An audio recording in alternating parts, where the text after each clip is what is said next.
Good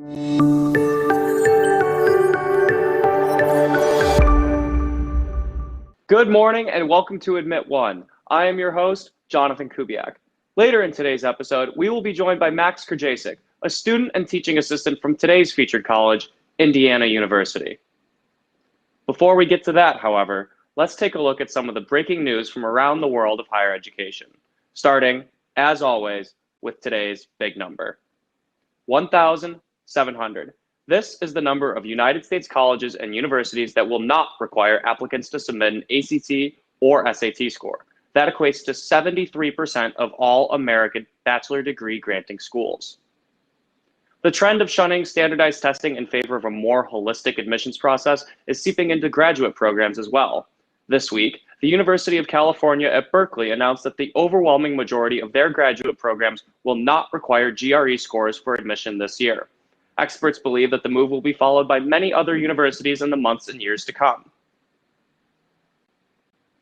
The United States Department of Education is expected to announce major changes to student loan services in this coming week. As first reported by NPR, the move is expected to include changes designed to both simplify and expand access to student loan forgiveness. Outside of the US, the Hong Kong Metropolitan University, previously known as the Open University, recently announced that it will be requiring students to take a mandatory course on Common Core values. The school joins a growing list of higher education institutions mandating a curriculum that covers the new national security law passed by Beijing last year. That concludes today's news. Stay tuned for our interview with Max Krajacic, where we will explore extracurriculars, student life at IU, and more.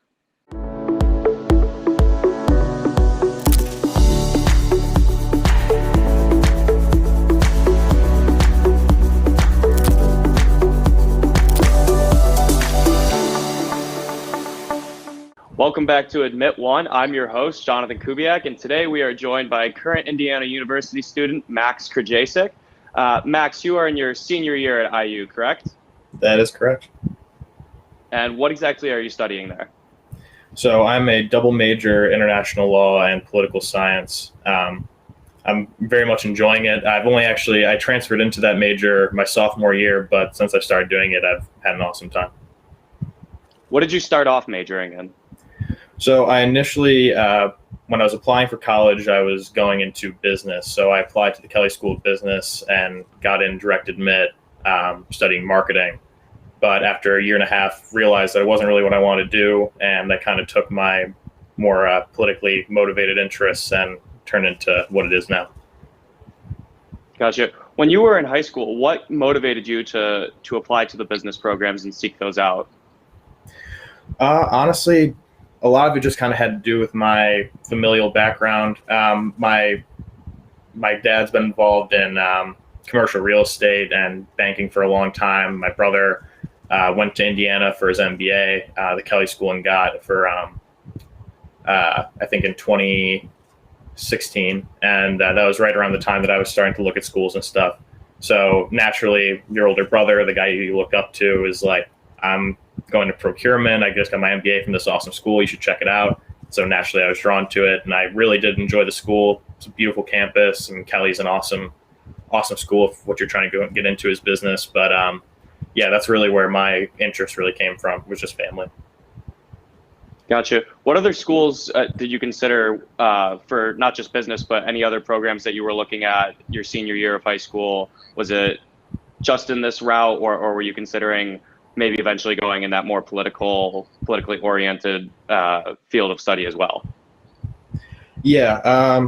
Well, I was pretty much gung-ho about business, which would be something if you talk to me now. But I really only actually applied to 3 schools. I'm a fairly decisive person. When I was touring schools, I could pretty easily pinpoint, I wouldn't want to go here, want to go there. This program interests me, that one doesn't. And so the only 3 schools I applied to were University of Michigan, Indiana University, and University of Buffalo. And I got into all 3, and I chose Indiana. Gotcha. How did you kind of go about preparing for those applications to those 3 schools, since it was so, very limited in range, and you were so decisive about where you wanted to go and how you wanted to pursue things. How did you manage to consolidate an application that you were so confident about just sending out 3 of them? Honestly, it's kind of a similar process of what I'm going with now when it comes to, post grad job searches and stuff like that, putting together a resume, putting together like all the essential parts. Now it's a resume, a cover letter, and a writing sample, but back then it would have been my Common App writing samples and whatever other auxiliary pieces they need. But really it just came down to I started my process as early as I could. I was excited for the college application process because, when you work hard in school and it's something that like you're like really motivated by, when you get to that point where you can actually see like your progress, your effort, all those things kind of culminate into like one success, one achievement. I saw getting into these schools of choice as like my achievement. So it really was just like I was excited to get into it, and around like the summertime, I kind of forget the timeline on it, but like, so John, when did you start applying? I know you were really gung ho about it, but when did you start putting together like your application material? Me personally, I think I probably started August of the summer before senior year, but obviously I'd been going through a list of schools and trying to filter down where I was going to go well before that. But the actual Common App process and those types of uploads and materials that I was working on, I didn't really start until later in that summer. Yeah, I think I was somewhere in the same range. Like, it's difficult not to, especially when we both went to St. Joe's and you have iPads all day, when you're kind of daydreaming a little bit about what comes next, to just start going through U.S. News and World Report, all this stuff, like, oh, what does this campus look like?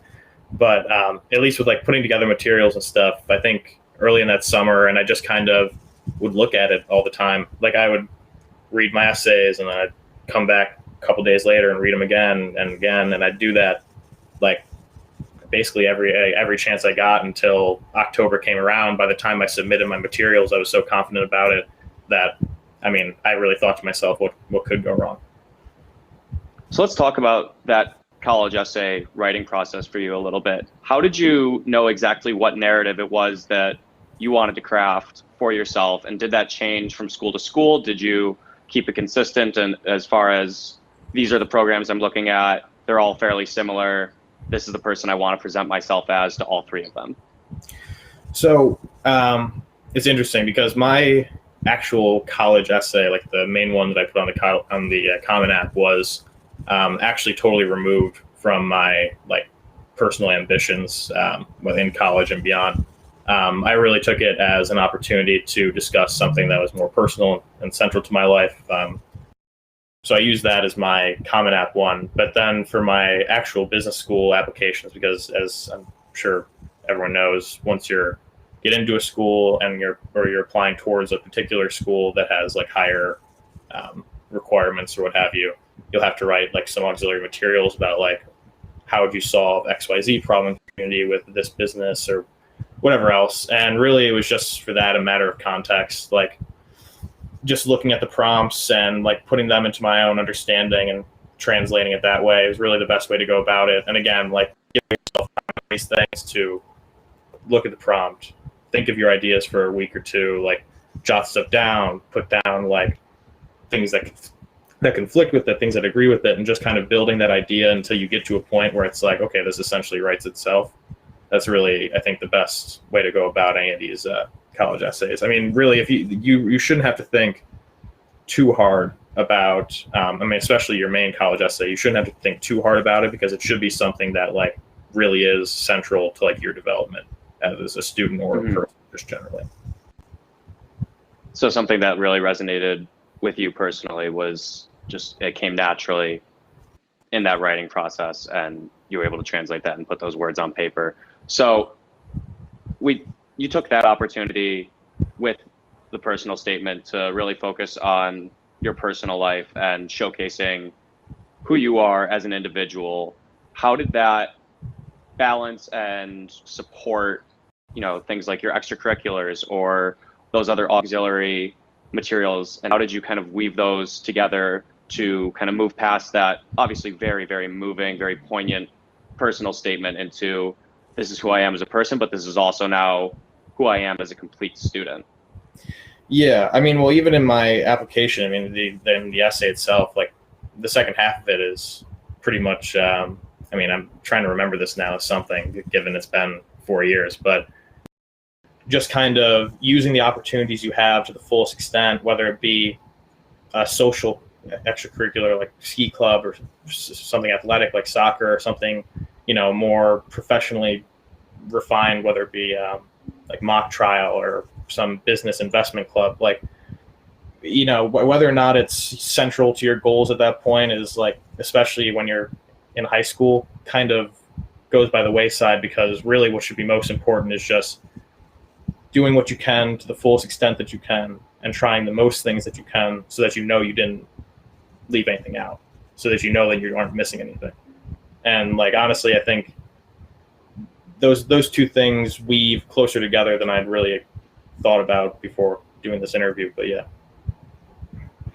Wow. So your advice to current high school seniors, and definitely earlier than that, those students who still have an opportunity to get involved in all these different types of programs and explore so much, would be to keep it broad-based and not necessarily worry so much about what the end result is and kind of let it come naturally.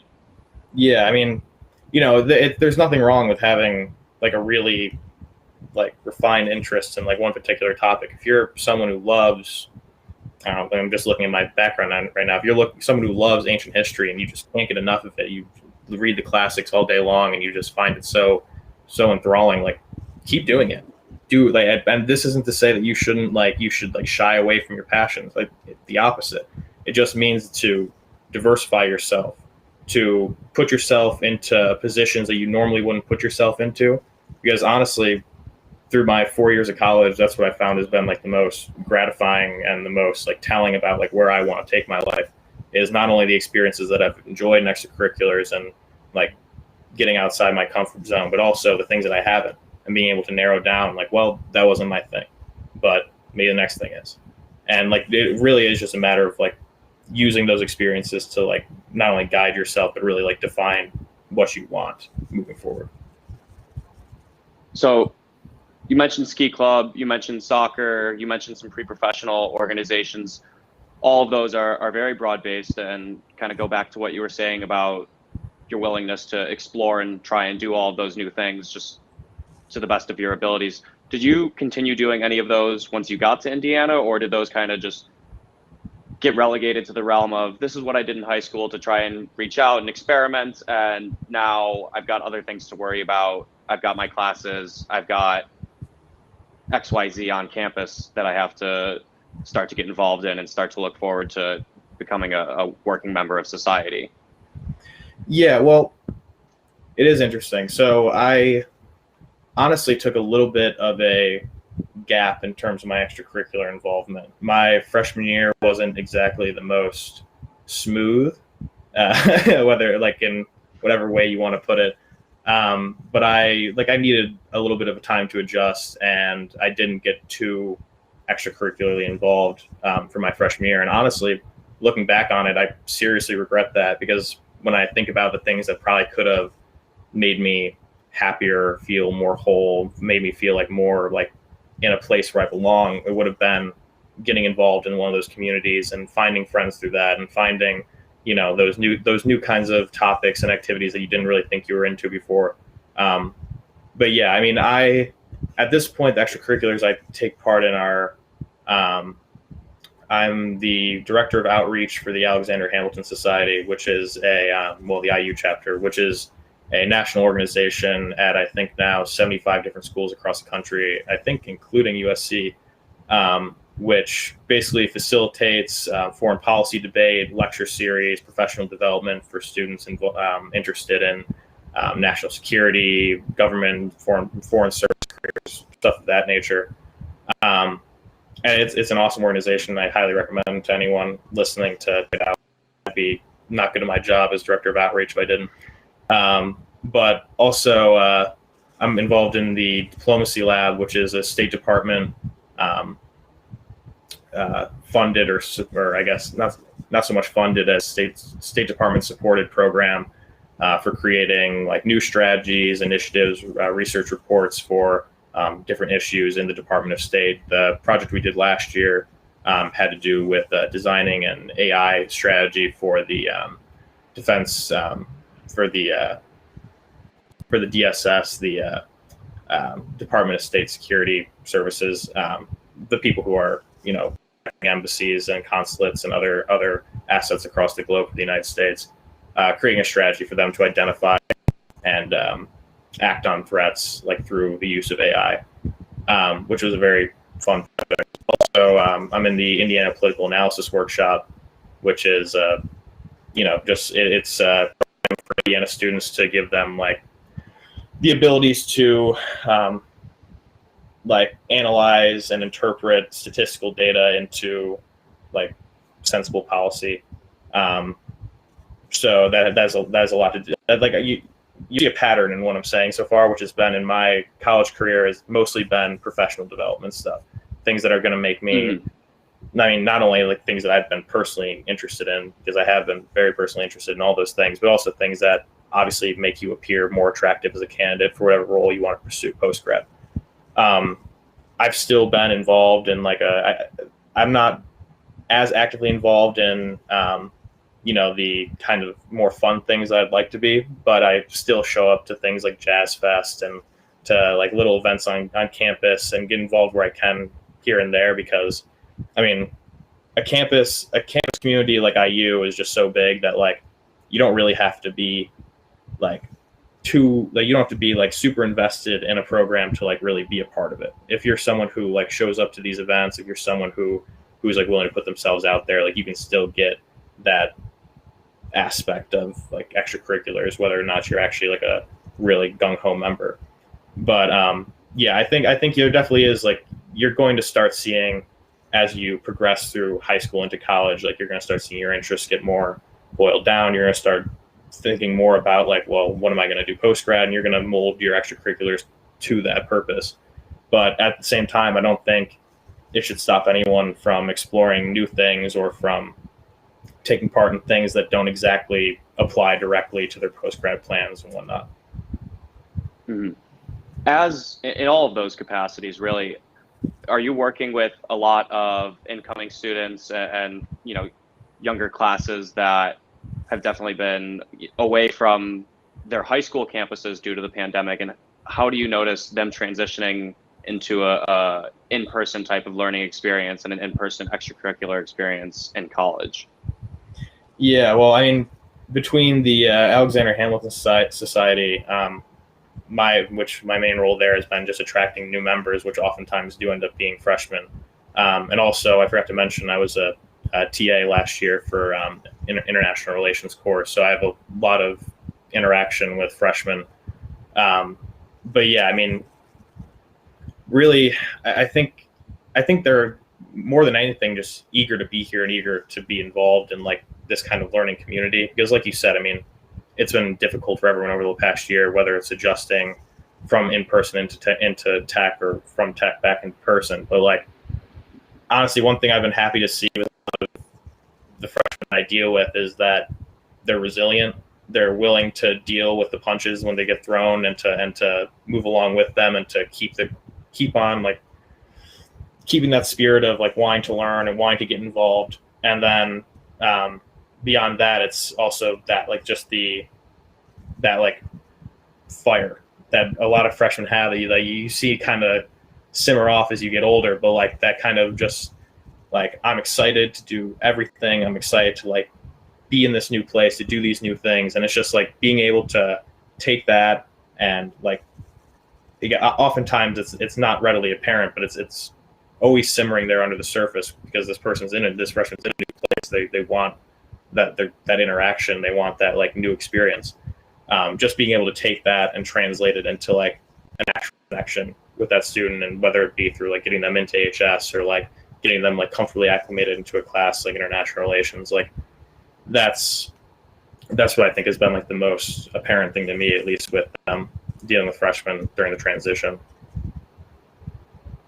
Now, we're almost out of time. So before we go, I just wanted to ask you if you could offer a single piece of advice to students who are interested in applying to Indiana or interested in applying to business schools like Indiana, or are maybe like you and aren't so sure that business is exactly what they want to do and are maybe looking for some schools that would offer some other options, what would that advice be? I think I'm going to sound like a broken record here, but again, I really think it comes down to just keeping your eyes open, just being willing to try new things and being willing to like get involved where you can, whether it be in something that you really, really want to do post grad or something that your friend told you about and it sounds kind of interesting, but you might fall in love with it.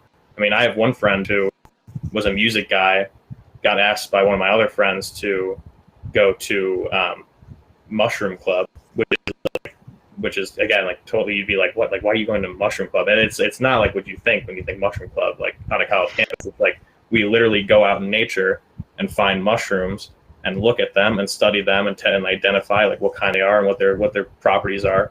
This kid's now like does that as a minor. Like he picked up this like random interest from just brush by on the street of like some random friend telling him about something, and now he's like really interested in the topic. And so it's really just things like that, like being able to just find new things and to like just put yourself out there as much as possible to give yourself the most options in the future. That's the one piece of advice I give freshmen. Perfect. Well, Max, thank you so much for your time. Thank you for coming on the program, and wish you the best of luck with the remainder of your school year. Thank you. Appreciate it.